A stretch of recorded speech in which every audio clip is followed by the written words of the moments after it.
Finally মোৰ চুলি Carl হৈ গ'ল। কেনেকে হ'ল তাক জানিবলৈ বলা ভিডিঅ'টো প্ৰথমৰ পৰা ষ্টাৰ্ট কৰোঁ।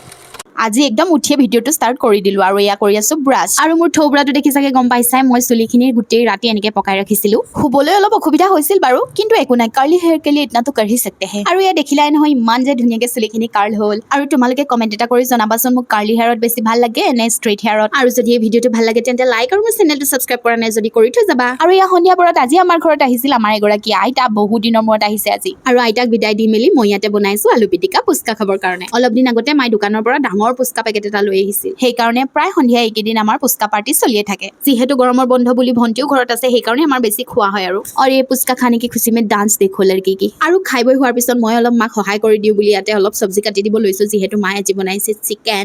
আজি আকৌ মায়ে বনাব লৈছে boil chicken with lots of veggies and এটা স্পেচিয়েল ইনগ্ৰেডিয়েণ্ট আছে, সেইটো হৈছে খৰিচা। মানে বেম্বো শুড আকৌ अंग्रेज की औलाद हो गया इतना भी नहीं आता। বাৰু আজি ইমানেই আছিল দেই, বাই বাই।